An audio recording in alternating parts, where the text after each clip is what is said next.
ውድና እየተከበሯችሁ የበጎ ቤተሰቦች እንዲሁም አፍላ ፍቅር ወዳጆች ተከታታዮች እንደምን አላችሁ? እኔ ያለሁኝ ደህና ነኝ አልሐምዱሊላህ። እናንተ እንዴት ናችሁ? እንግዲህ አፍላ ፍቅርን ክፍል 205ን ይዤላችሁ መጥቻለሁ። በክፍል 204 ላይ እንዳያችሁት በጣም ገራሚ ነበረ። እንግዲህ እኔ ካየሁትና ከተረዳሁት ሁልጊዜም ወደ እናንተ እንደማደርሰው ዛሬም ወደ እናንተ እማደርስላችሁናል። ለቤቴ አዲስ ከሆናችሁ ሰብስክራይብ ማድረግና እንዲሁም ደግሞ ደስ ያላችሁ ቪዲዮ ላይክ ማድረጋችሁን አትርሱ። ሀሳብና አስተያየት ካላችሁ ኮሜንት ላይ አሳውቁኝ። እንግዲህ ጸጋ ቹቻ በተናገረቻት ነገር ስጋት ላይ ስለወደቀች ፊት ለፊቷ መኮንንን እንኳን ስታየው ልክ እሷን እንዳየቻት ነበር የጮኸችው። እሱም አታስቢ፣ አትደንግጪ፣ ምን ተፈጥሮ ነው ይላታል። እሷም ቹቻ ያለቻትን በሙሉ ትነግረዋለች። አብሽሪ፣ አታልቅሽም፣ ደግሞም አትከፊም፣ በቅርቡ ዋጋዋን ስለምትሰጫት ምንም እንዳይመስልሽ ይላታል። እኔ ለመሆኑን የምነግርሽ ያ ዳን የሚባለው ልጅ ምን አዲስ ነገር አለሽ?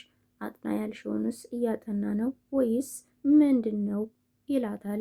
ኤልያስን አጥናልኝ ቼክ አድርገው ብለው ስለነበረ እሱ እንኳን ኤልያስ እኛ እንደምናስበው ቀላል ሰው አይደለም። ዳኒ ደግሞ ለስራው በጣም ታማኝና በጣም ጎበዝ ነበረ። ግን ኤልያስ ከብዶታል። ዳኒ ማንም ሰው ከብዶት አያውቅም ነበረ።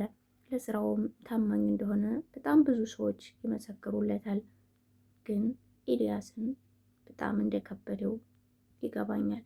ምክንያቱም ኤልያስ እኛ እንደምናስበው ተማሪ ብቻ አይደለም፣ ኤልያስ በጣም ከባድ ሰው ነው ትለዋለች። እሱም መረጋጋት እንዳለባትና ነገሮች በሂደት እንደሚሄዱና እንደሚሆኑ ያበስራታል።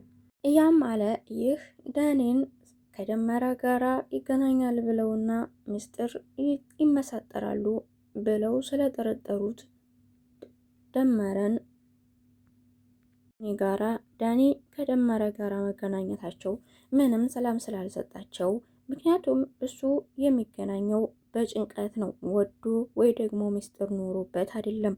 ደመረ ዳኒን ሲያገኘው ለምስጢር ሳይሆን ለማስጨነቅና ለማስፈራራት ነው። ይህንን ግን ማንም ሰው ዳኒን አልተረዳውም።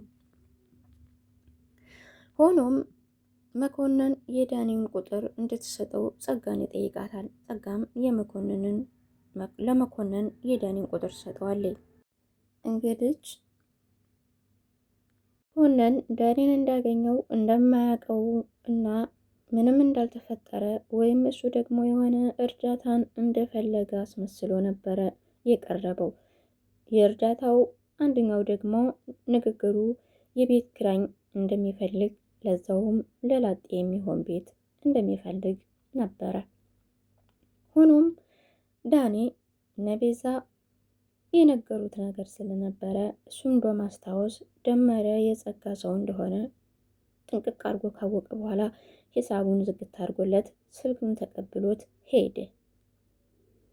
ሌላው ደግሞ ኤላና ሰብሊ።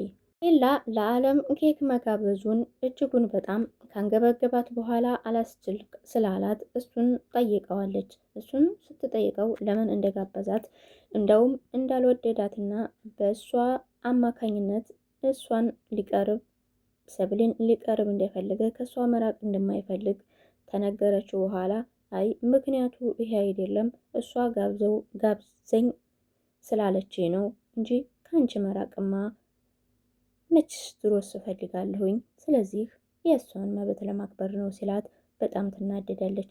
ግን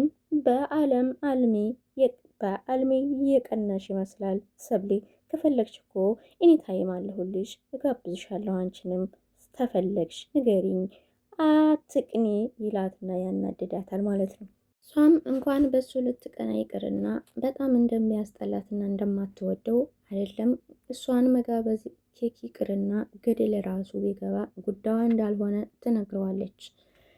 ያም አለ ይህ አሁን አሳይመንቱን እንስራ ብሏት ይዟት ተቀመጠ። በኋላ በምናችን ነው ወረቀት እስክሪብቶም የለም፣ በምንህ ነው የምትሰራው? ላሰራህ ነበረ ጊዜ የለኝም ትለዋለች። በአይናችን ከተያየን ይበቃል እያለ ያናደዳት ነበረ። ግን ሰብሊ ያላሰበችው ጣጣ ውስጥ እየገባች ነው። በዚህ የኢላ ፍቅር አለባት፣ በዛ የጆን አለባት፣ በዚህ ደግሞ የቃጭል ጸብ አለባት። እንግዲህ ባላወቀችው ስልክና የማታውቀው ስልክ ተደውሎ እኔ ማን እንደሆንኩኝ አታቂም፣ አሳይሻለሁ ደግሞ የሚል ማስፈራሪያ እየጠበቃት ነበረ ከትምህርት ቤት መልስ። እሷም ማንሽ? ምንድነሽ? የት ነሽ? ከየት ነሽ? ወደ የት ነሽ? የሚል ጥያቄ ብታነሳም ቃጭል እንደሆነች ባባለፈው የበሰራችው ወሬና በተናገረችው ቃላት አጥምዳት እንደነበረ እንደምታጠምዳትም ትነግራታለች። ትልቅ መዘዝ ነው። ሰብሊም ለመሲ ትደውልና ድረሽልኝ ባክሽን ልትገለኝ ነው ትላታለች። ገዳዩቱ ማናት? ሟቹትስ ምንድን ነው? የት ነው? ምን ተፈጥሮ ነው? በምትል ሰዓት የምትገለኝ ቃጭል ስትሆን መሞተው እኔ ነኝ፣ እባክሽን ጓደኛ ድረሽልኝ ትላታለች። እሷም ያላትንና የሌላትን አቅም ተጠቅማ እየሮጠች መጣሁኝ እንዳትጋጠሚያት እኔ እስከምመጣ ስትላት ከኋላዋ እንደ አጋጣሚ ኤላ ይመጣል። ኤላን ጠብቂኝ፣ ወዴት እየሄድሽ ነው? ደግሞም ሰብሊ ዛሬ የለችም፣ ምን ሆና ነው ይላታል። መሲም እንግዲህ ስለ ሰብሊ ለኤላ ስትናግረው በዛንኛው በግልባጩ በዛንኛው ቅያስ ናት ትለዋለች። ደግሞ የሆነች ልጅ እያስጨነቀቻት ነው፣ እባክን እንፍጠን ትለዋለች። እሷ ማናት? ምን ልታረጋት ነው? እንሂድ ይላታል። እሷም ቃጭል ናት፣ እስኪ እንሄድ ትለዋለች። እንግዲህ አሁን ቃጭል ሰብሊን ስትመታት ወይ ልትመታት ቢል ናታን አለ። ናታን ደግሞ በቃጭል አይደራደርም። እዚህ መካከል መሲ ያለች የሴት ነገር ይሏቸዋል። ይሄ ነው በቃ ይዞ ገደል ማለት ነው። ጥርግርግ ብለው ገደል። አሁን ናታንና ኤላ ጓደኛማሞች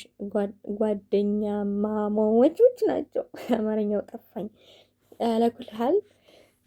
ስለዚህ የሴት ነገር ይሏቸዋል። ተያይዞ አንጣሪ ለአንጣሪ ተያይዞ ዘፍ እና ሁላቸውም አሁን ተያይዘው ነው ገደል የሚገቡት። ምክንያቱም ኤላ ሰብሌን አትነኪም ሲል ጭል ደግሞ አንተ ምን አገባ ስትለው እና ኤላን አንቺስ ምን አገባሽ? አንተ ምን አገባህ ሲባባሉ እዚህ መካከል ናታን ሊገባ ነው ማለት ነው። ናታን እንግዲህ ለኤላ መልስ ሲሰጥ ጓደኛ ማማቾች ተጣሉ፣ ተያያዙ፣ ተዘዋወሩ ማለት አሁን ነው ማለት ነው። ስለዚህ እዚህ መካከል ደግሞ እዛ ግብ ግብ ሲያያዙ እንደ ባለፈው መሲን ከዘረረቻትም ሌላ ጣጣ ነው የሚመጣው ማለት ነው። እንግዲህ ቤተሰብ ምን እንደሚፈጠር ቀጣይ ቪዲዮ ላይ በጣም አጓጊ ነው ማለት ነው። እስከዛው ድረስ የኔን ቤተሰቦች ሰብስክራይብ እያደረጋችሁ ላይክ እያደረጋችሁ አበረታቱኝ። ወደ ዳረጋችኋለሁ። በሌላ ቪዲዮ እስከምንገናኝ ድረስ ባይ ባይ ቤተሰቦቼ፣ ወዳችኋለሁ።